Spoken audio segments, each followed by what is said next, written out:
राधे राधे प्रिय भक्तों, आज का सत्संग ध्यान पूर्वक पूरा जरूर सुने। घर में सुख शांति और समृद्धि के लिए यह खास बातें जरूर ध्यान रखें। आप सभी लोग जो अपने घरों में दीपक जलाते हैं, उसकी बाती का पूरा जल जाना या बच जाना क्या संकेत देता है? ये आपकी पूजा घर, मंदिर और खास अवसरों पर जैसे कि दीपावली, व्रत और अन्य धार्मिक अनुष्ठानों में दीपक जलाने से जुड़ा है। क्या कभी आपने सोचा है या देखा है होगा कि जब आप दीपक जलाते हैं तो वो आपके जीवन में कौन से संकेत दे रहा है? क्या आपके दीपक की बाती पूरी तरह से जल जाती है या वो आधी जली रह जाती है? और क्या दीपक की बाती पर फूल बनने का क्या अर्थ होता है? क्या आपको पता है कि पहले से जले हुए दीपक में बाती जलाना आपकी परेशानियों का कारण हो सकता है या नहीं? और कितने समय तक, कितने सालों तक एक ही दीपक का उपयोग करना शुभ माना जाता है या अशुभ? आज हम इन सभी रहस्यों का पर्दाफाश करेंगे और जानेंगे कि दीपक आपके जीवन में खुशहाली या बाधाएं कैसे ला सकता है। तो भक्तों, आपको जानकर हैरानी होगी कि आप अपने पूजा घर या मंदिर में दीपक जलाते समय अगर ये गलती करते हैं तो आपको इसका परिणाम जरूर भुगतना होगा। दीपक की बाती का पूरा जल जाना और बाकी का बच जाना भी अलग अलग संकेत देता है, जो आपके लिए जानना बहुत जरूरी है। जब हम पूजा करते हैं तो हमारा दीपक कभी कभी अचानक से बुझ जाता है और कभी कभी ऐसा होता है कि हमारी पूजा होने के बाद हम उस दीपक को भगवान के सामने जलता हुआ छोड़ देते हैं, लेकिन कुछ समय के बाद दीपक अपने आप बुझ जाता है और घी बचा रह जाता है। और कभी कभी तो हमारे दीपक की बाती पूरी जल जाती है और उसमें फूल भी बन जाता है। तो इनके अलग अलग नकारात्मक और सकारात्मक परिणाम होते हैं। तो सबसे पहले ये जानते हैं कि अगर हमारे दीपक में फूल बन रहा है तो इसका क्या मतलब होगा? प्रिय मित्रों, अगर हमारे दीपक की बाती में फूल बन रहा है तो इसका सीधा सा मतलब है कि भगवान ने हमारी प्रार्थना को स्वीकार कर लिया है और वह हमारी पूजा से प्रसन्न है। वह इस बात का संकेत बाती में बने इस फूल के माध्यम से देते हैं। अगर आपके घर में दिव्य शक्तियां मौजूद हैं और आपके साथ साथ वह भी ईश्वर की पूजा में अपना ध्यान लगाती हैं, तो आपके दीपक की बाती में एक से ज्यादा फूल बनते हैं और कभी कभी साथ ही किसी भी देवी देवता का रूप भी दिखने लगता है। तो अगर आपके दीपक की बाती में फूल बन रहा है तो आपके दीपक की बाती में फूल बन रहा है, आप सच में बहुत भाग्यशाली हैं। इसी के साथ दीपक जलाने के भी कुछ खास नियम आपको जरूर जानने चाहिए। भक्तों, अगर आप पहले से जले हुए दीपक में अपनी बाती रखकर जलाते हैं तो ऐसा करने से दुर्भाग्य आपका पीछा कभी नहीं छोड़ता। अगर दीपक में पहले से जली हुई बाती की राख या फिर रुई और कालिक है और आपने अपनी बाती इसमें रखकर जला दी तो ऐसा करने से भगवान आपसे प्रसन्न होने की बजाय नाराज हो जाते हैं और आपको इसके बहुत ही भयानक परिणाम देखने को मिलते हैं। आपके बनते हुए काम बिगड़ने लगते हैं, आपकी तिजोरी का धन खर्च होने लगता है और आपके धन आने के सारे रास्ते भी बंद हो जाते हैं। तो हमेशा ये ध्यान रखें कि जब भी आप दीपक जलाएं, आप हमेशा साफ सुथरे दीपक का ही इस्तेमाल करेंगे। दोस्तों, इसी के साथ कुछ लोगों की आदत होती है कि वह हर थोड़े दिन बाद अपने दीपक को बदल देते हैं। इस पर गुरुजी का कहना है कि आप जिस दीपक से पूजा करते हैं उसे कभी मत बदलिए, आप उस दीपक को सिद्ध हो जाने दीजिए। जब कोई दीपक रोजाना भगवान के सामने जलता है तो वह दीपक समय के साथ सिद्ध हो जाता है। भगवान की सकारात्मक ऊर्जा उस दीपक में आ जाती है और जब भी आप वह दीपक जलाते हैं तो आपका तन और मन दोनों पवित्र हो जाते हैं। तो आप हर रोज उस दीपक को साफ कीजिए, फिर उसमें बाती रखकर जलाएं। आप जितनी बार भी दीपक जलाएं उतनी बार उस दीपक को साफ करके बार बार उसी दीपक में बाती जलाएं। लेकिन अगर आप गलती से भी उस दीपक को बदलते हैं तो आपकी तरक्की में रुकावट आ सकती है। इसलिए आप अपने दीपक को कभी भी मत बदलना। 10 साल 20 साल तक आप उसी दीपक में लगातार बाती जलाएं, इससे आपका दीपक सिद्ध हो जाएगा और आप इसका चमत्कार अपने घर में भी देख सकते हैं। अगर आपके घर में कोई भी रोगी हो, बीमार हो या किसी का बुखार नहीं जा रहा हो तो आप इस दीपक को थोड़ी देर के लिए किसी बर्तन में डालिए और अब उस रोगी को ये पानी पिला दीजिए। 10 से 15 मिनट के भीतर उसका बुखार उतर जाएगा। वहीं अगर आपके घर में किसी को नजर लगी हो या फिर आपके व्यापार में किसी की नजर लगी हो, आपका धंधा अच्छे से नहीं चल रहा हो तो भी आप इस दीपक को तांबे के बर्तन में पानी भरकर उसमें डाल दीजिए और रात भर के लिए छोड़ दीजिए। अगले दिन सुबह पानी का छिड़काव अपने घर में और अपनी दुकान पर करिए। ऐसा करने से आपको साफ साफ परिणाम दिखाई देंगे। क्योंकि जब हम लगातार एक ही वस्तु का प्रयोग अपनी पूजा में करते हैं तो वह वस्तु शुद्ध हो जाती है, भगवान की जो ऊर्जा होती है वह उस वस्तु में समा जाती है। तो कभी भी अपने मंदिर के दीपक को बदलने की गलती ना करें। दोस्तों, अगर आपके मंदिर का दीपक टूट जाता है या फिर खराब हो जाता है या खंडित हो जाता है, तभी आप उस दीपक को बदल सकते हैं। लेकिन फिर भी आप उस दीपक को ना फेंकें, बल्कि इसे अपने घर में संभाल कर रखें, क्योंकि ये भगवान की सकारात्मक ऊर्जा का भंडार होता है।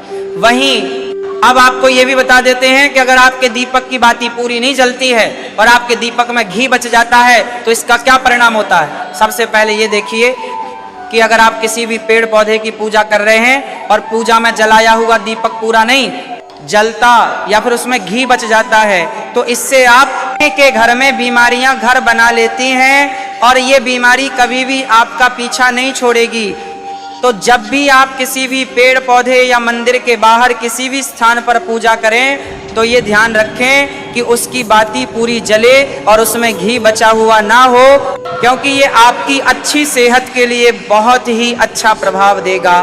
वहीं अगर आपके घर के मंदिर में दीपक की बाती पूरी नहीं जलती और पूजा करते समय दीपक बार बार बुझ जाता है तो जरूर आपके घर में नकारात्मक ऊर्जा का वास है और ये आपकी पूजा में विघ्न डालने का काम करती है। दोस्तों, हमारे घर में अगर कोई बुरी शक्ति होती है या फिर कोई ऐसी ऊर्जा होती है जो ये नहीं चाहती कि आपके घर में भगवान की कृपा हो और सकारात्मक ऊर्जा हो, तो ये आपकी पूजा सफल नहीं होने देती। क्योंकि भक्तों, एक वातावरण में एक ही तरह की ऊर्जा रह सकती है, या तो सकारात्मक या नकारात्मक। जो बुरी शक्तियां होती हैं वह ये कभी भी नहीं चाहती कि आपके घर में देवी देवताओं की कृपा हो। अगर आपके घर में भगवान ने अपनी कृपा की तो उन बुरी शक्तियों और ऊर्जा का प्रभाव खत्म हो जाएगा। इसलिए ये शक्तियां चाहती हैं कि आपकी पूजा में रुकावटें आएं। इन्हीं के प्रभाव से हमारा दीपक बार बार बुझ जाता है या फिर दीपक की बाती पूरी नहीं जलती। इस सब से बचने के लिए आपको सच्चे मन से भगवान का स्मरण करना चाहिए। जब भी आप दीपक जलाएं, भगवान से प्रार्थना करें कि आपके आसपास जितनी भी नकारात्मक ऊर्जा हो वह आपसे दूर रहे और भगवान की कृपा आप पर बनी रहे। ऐसी शक्तियों से बचने के लिए जब भी आप दीपक जलाएं, गंगा जल से गोल घेरा बना लें और उस घेरे में दीपक को रखें। क्योंकि दोस्तों, गंगा जल को बहुत ही पवित्र माना गया है और महादेव का वरदान भी गंगा जल को प्राप्त है। गंगा जल में सबसे पहले तो कोई भी बुरी शक्ति प्रवेश नहीं कर सकती, इसलिए गंगा जल कभी खराब नहीं होता और हर तरह की ऊता रजा को सकारात्मक ऊर्जा में बदल देता है। अगर आप गंगा जल से बने गोल घेरे में दीपक को रखेंगे तो ये आपकी पूजा में किसी भी शक्ति को बाधा नहीं बनने देगा और कोई भी नकारात्मक शक्ति आपके दीपक को बुझा नहीं पाएगी। आप निर्विघ्न अपनी पूजा संपन्न कर पाएंगे और देवी शक्तियां भी आपके जीवन में अपनी कृपा और आशीर्वाद बनाए रखेंगे। ये जो हमें दुख मिलते हैं ना, ये पाप के कारण मिलते हैं। लोग मारे मारे घूम रहे हैं दुख मिटाने के लिए, सोचते हैं कोई जादू कर दे, कोई टोना कर दे, कोई जंतर बांध दे, कोई आशीर्वाद दे दे। अरे काहे को पागल हो? यदि तुम अच्छे आचरण करते हो, भगवान का नाम जप करते हो, सन्मार्ग से चलते हो, तो तुम्हें किसी से आशीर्वाद मांगने की जरूरत नहीं। बात मान लीजिए, प्रार्थना मान लीजिए। दिखावे में लाखों लोग अपने जीवन को नष्ट करने के लिए तैयार हैं। ये माया का ही तो दिखावा है जिसमें जन्म जन्म हमारे नष्ट होते जा रहे हैं। सत्य मार्ग को क्यों नहीं पकड़ते हो? किसी के आशीर्वाद की जरूरत नहीं। आपको आनंद प्राप्ति के लिए, आप आनंद के बच्चे हो, आनंद स्वरूप हो, जिनसे आशीर्वाद मांगते हो उनके अंदर जो आत्म तत्व बैठा है वह तुम्हारे अंदर बैठा है। वही संपूर्ण आनंद लिए तुम्हारे अंदर बैठा है। तुम्हें किसी से मांगने की जरूरत नहीं। बस तुम अपने स्वरूप को नहीं पहचान पा रहे हो, अपनी शक्ति को जागृत नहीं कर पा रहे हो, इसलिए तुम दौड़े घूम रहे हो। भागने की जरूरत नहीं है। सत्संग सुनो, उसे अपने आचरण में उतारो।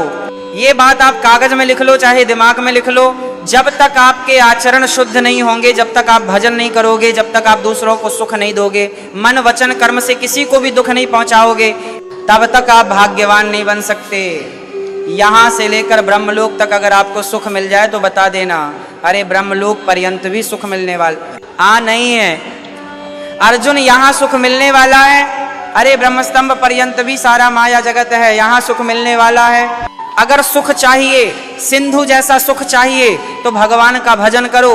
भजन नहीं करेंगे, बैठ के अपने घर में बैठकर आधा घंटा भजन नहीं करेंगे तो मारे मारे घूमते रहोगे, सोच रहे हैं ये भगवान का अवतार है, हमारा कल्याण हो जाएगा। हे भाई, जब भगवान वास्तविक अवतार लिए थे और जिन्होंने भजन नहीं किए उनका भी कल्याण नहीं हुआ। भगवान के अवतार के समय हम भी रहे होंगे, कहीं ना कहीं किसी जीव जंतु के रूप में कल्याण हुआ क्या? अब भजन करोगे तो कल्याण हो जाएगा, हमारी बात मान लो। बार बार आपको कभी कड़वे शब्दों में, कभी मीठे शब्दों में बताते हैं, हे भाई, बचपन से भगवान के मार्ग में लगे हुए हैं, हमको अपना कर्म भोगना पड़ रहा है। जो शरीर रचना के समय रचा गया था वह सुखद या दुखद कर्म भोगना पड़ेगा। रामकृष्ण परमहंस जी को कैंसर था, भाई हनुमान प्रसाद पोद्दार जी के उदर में कैंसर था, बड़े बड़े महापुरुषों को भोगना पड़ा। तो प्रारब्ध को भोग लो, ये भोगने की सामर्थ्य नाम जप से आ जाएगी और नाम जप करके जन्म मरण के चक्र से मुक्त हो जाओ। मान लो मेरी बात। क्या वृंदावन की परम पावन रज से बढ़कर त्रिभुवन में कोई रज है? इस रज में बैठकर तुम्हें आनंद नहीं मिल रहा तो कहाँ मिलेगा तुम्हें? क्या भगवान नाम से बढ़कर कोई अमोघ शक्ति है जो भगवान को अधीन कर सके? सुमिरन पवन सुत पावन नामा, अपने बस में कर राखे राम। लेकिन समझ में नहीं आता, ये जीव सोचता है कोई तपस्वी, कोई सिद्ध से हमारे दुख दूर हो जाए। नहीं, भगवान के वचन सुन लीजिए। दैवी है यशा गुणमयी मम माया, मामेव ये प्रपद्यन्ते माया में ता तरंती ते। गुणमयी माया को पार करना बहुत कठिन है, एकमात्र उपाय है मेरी शरण में आ जाओ। हरि हरि शरणम श्री कृष्ण शरणम मम। जब तक प्रभु की शरण में नहीं आओगे तब तक माया से मुक्त नहीं हो सकते। पर समझ में नहीं आता, लोगों को ऐसा लगता है मैं जाऊंगा, आशीर्वाद मिलेगा, मैं सिद्ध हो जाऊंगा, सब दुख नष्ट हो जाएंगे। आप समझो, हमारी प्रार्थना को समझो। हम अंदर से पीड़ित होकर बोल रहे हैं, आप लोग समझते नहीं हो। भगवान का भजन किए बिना कहीं भी भाग के चले जाओ, आपको शांति नहीं मिलेगी प्यारे।